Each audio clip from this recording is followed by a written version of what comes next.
Eu tenho um caso, por exemplo, de uma criança, foi a única que eu avaliei em todos esses anos, foi muito recente, que eu criei porque às vezes a gente não tem um nome para dar. A gente precisa buscar na ciência, buscar na vida, buscar aquilo que nomeia. E às vezes a diferença de um ser humano para outro, de uma neurodivergência para outra, é tão distinta que você não tem um nome para dar. Por exemplo, essa criança altamente superdotada, dupla excepcionalidade foi o nome que eu encontrei para explicar a diferença dela entre os diferentes, uma diferença profunda, mas não tinha transtorno, não tinha TEA, nem TDAH, nenhum transtorno, nenhuma outra condição que trouxesse um impacto para que ele não, tivesse um funcionamento modificado, mais vulnerável. Mas ele tinha uma barreira funcional. E essa barreira funcional é congênita, mas ela não provoca vamos dizer assim, um funcionamento nessa criança que ele tenha problemas, por exemplo, de aprendizagem, ou que ele fique impactado tanto. Mas olha que interessante, essa barreira funcional, você sabe onde que ela foi gritar? Não, nós não temos descobrimos, na avaliação dessa criança, que nós não temos testes para extrair o QI dessa criança, para extrair a capacidade cognitiva, porque a barreira funcional, ela está na combinação de figuras 3D, figuras de profundidade que tem mais de uma cor. Ou seja, ela não tem como extrair. O que aconteceu com essa criança? Uma conhecidíssima como uma altíssima performance, com um QI médio. Aí você pensa, essa avaliação está errada. Isso não existe. Só que tem que entender o que aconteceu, né?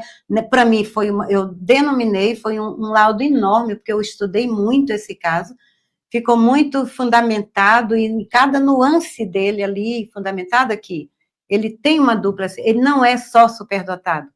Mas para ele não ser só superdotado, não necessariamente tem uma outra condição do neurodesenvolvimento que vai trazer um prejuízo.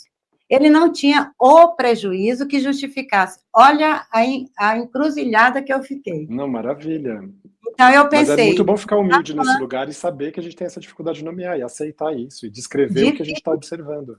Eu sofri muito para pensar, estudei muitas noites, porque eu pensava, vai ser o primeiro Savan identificado. Só que não atendia do Savan, não atendia as características do Savan. Falei, vai ser um prodígio, mas ele também não atendia todas as características, todas não, assim, ele não se fechava nisso, a superdotação era muito diferente.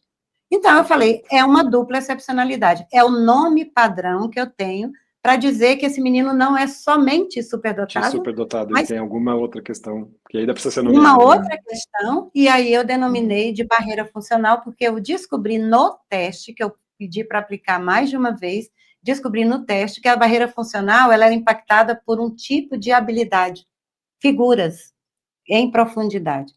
E aí eu tinha que achar um nome que representasse. Tanto que eu vou transformar ele num estudo, vou publicar isso, porque isso pode ajudar muitas crianças para entender que os testes, eles não são soberanos. Que os testes padronizados, às vezes, eles não se encaixam.